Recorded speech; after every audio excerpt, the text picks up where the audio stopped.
Whoa, let's learn stuff. Let's learn about positioning from chapter 7. So that leads me to the chapter 7 stuff. So I don't have a lot of stuff. It's just informational items to help you understand positioning, because the book itself, it's in chapter 7, but there's not really a whole bunch of, it doesn't really give you much information. So I wanted to add to that.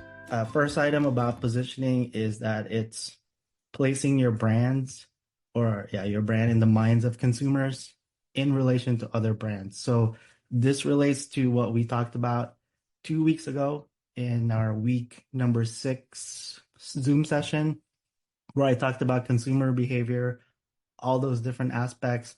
Really, the main thing is that in many cases, so it doesn't explain everything, but in many cases, what we purchase is an extension of ourselves, like the things we buy. Especially if you think about things that we think matter, right? Like the brand of clothes that we buy, or the brand of vehicles that we buy, or the neighborhood that we live in. Those things that show stuff about ourselves. It's really I called it somewhere on here, right here, conspicuous consumption. Consumers buy products to display wealth or status. Like that's just kind of how we are as social creatures. We want to make the brands that we like be an extension of ourselves. So that's, if you think about the things that surround you, the things that you like to buy, that could probably explain like maybe 99.9% of what you buy, right? So that we extend that into the whole idea of positioning, like knowing that people could develop brand loyalty with whatever it is you have to offer. Well, now it goes along with that you could potentially influence people, what they think about you. So I'll just use common examples like Nike, or I also did Toyota just because I'm really familiar with that. But when you think about Nike, or just think about a brand, a well-known brand, it's what you think of when you hear a brand's name. So Nike, this is something that I found about their brand identity. I know it was from 16 years ago, but it's still pretty much what they're trying to convey to their consumers, like any one of these different things. If you think about Nike now, historically it's been about what? Being athletic, being confident, authentic, all of that. And then lately it's been about culture also, sportsmanship, multicultural, ethnic stuff. So that's not spelled correctly, competitive, but yeah, I didn't create the graphic. That was from the internet. But regardless, the idea there stands. This is what people think of when you say Nike. And then for Toyota, well, it would be these, reliability and safety. And then for those who are paying attention to what they're doing with their electrified lineup of vehicles, you might say it's respect for the planet. And then along with that technology, their technological innovation. But of course, right, at the same time, other brands could say the same thing, because Nike's not the only thing that sells athletic wear. Same thing as Toyota. They're not the only ones. There's Honda, there's Ford, Chevy, Chevrolet, all those.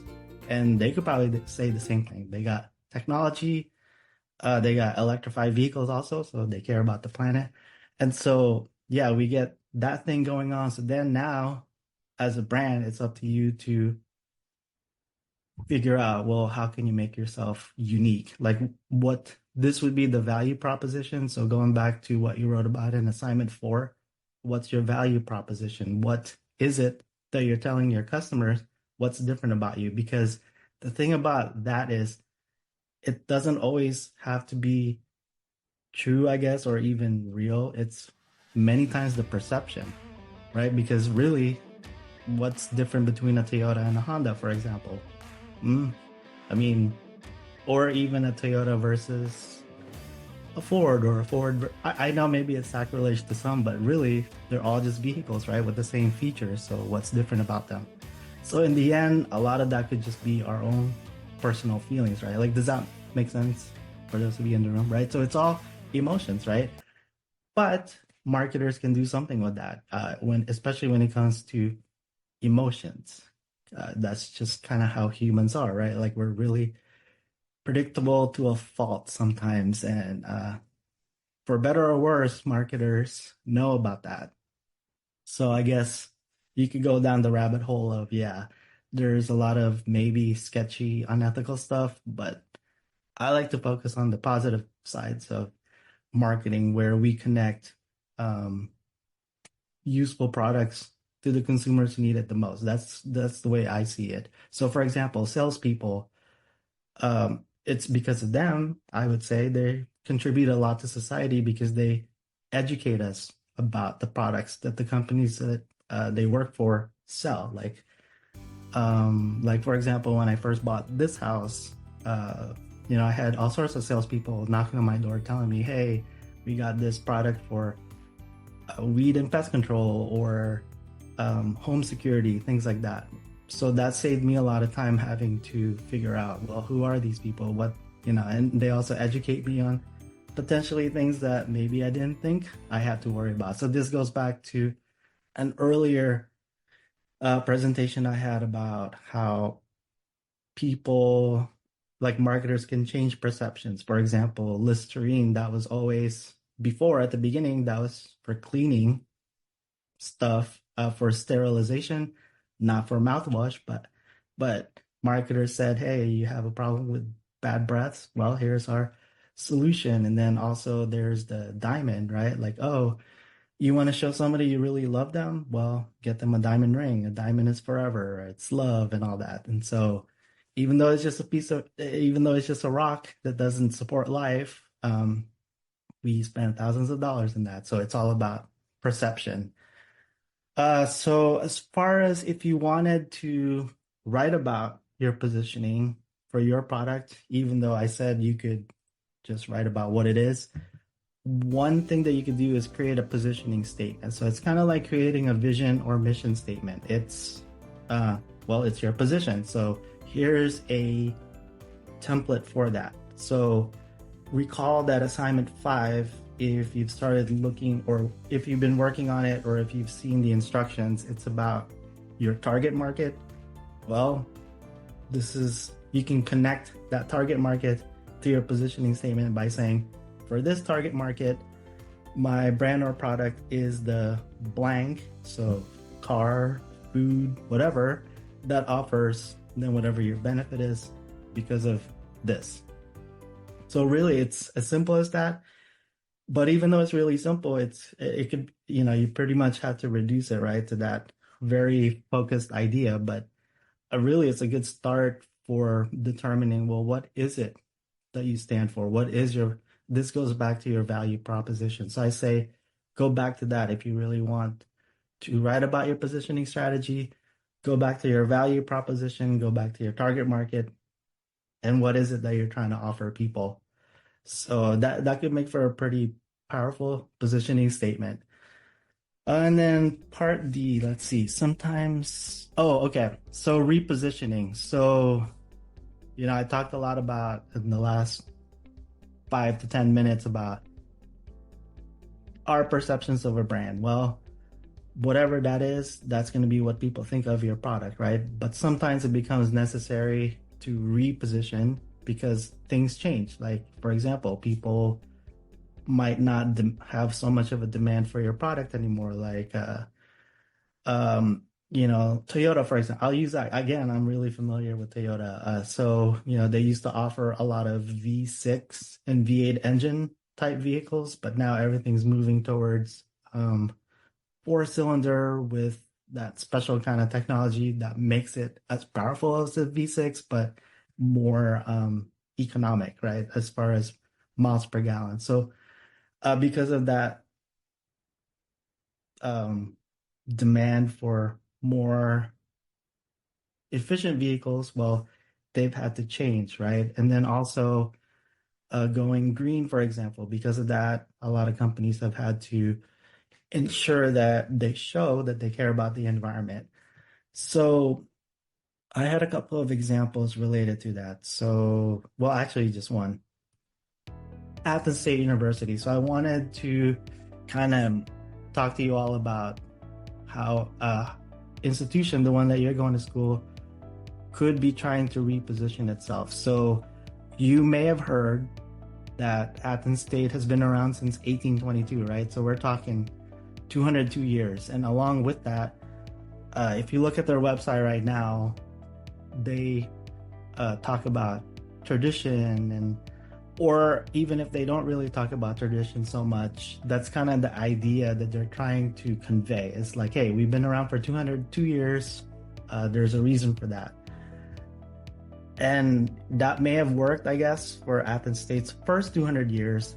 But now looking forward, looking ahead, think about, or we are aware of, okay, there's the quote, traditional experience of being a college student where straight out of high school, you're 17 or 18, you go to college, and then you go to school for the next 4 years, 18 to 22, and then you graduate with your bachelor's degree. And that's been what's traditional, but in reality, things have changed, right? So what we used to think of as traditional students, well, those are quickly becoming not so traditional anymore, because what we now consider non-traditional, like 25 and older, or really just whoever Athens State's target demographic is, right? Like adults who work full-time, have kids, families, have some college but no degree.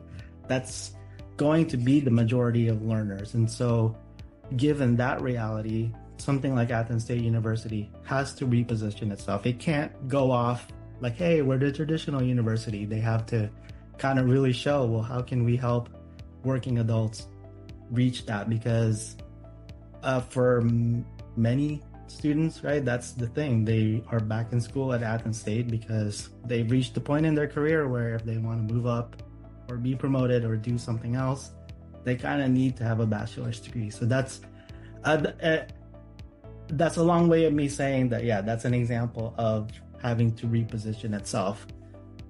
And then speaking of, let's see, I think this is that's the last thing I want to talk about is the positioning map. So another thing you could do if you're thinking about repositioning yourself, if you're ever in the position to reposition a brand, you could create a positioning map on 2 dimensions. So here's an example. We'll do vehicles based on quality and price. So I didn't create this. This is something I found online. But I guess according to this Lucid site, when you think about, so the more it is to the left, that's lower quality, right? And more it is to the bottom, that's lower price. So a brand perception, a positioning map, this can help you identify gaps. So like you could see there's not very many vehicles that are high quality but low price. And maybe there's a reason for that, like related to pricing strategies. Sometimes, and it's not always the case, right? But if something is cheap, some people might not want to buy it, even though it might be a good deal, because some people perceive that to be, well, if it's not as expensive, then it must be lower quality, right? Potentially. And so maybe there's a reason why there's a gap there. Or what about low quality, high price? Well, there's a reason why that's not the case either. Why would you want to pay something?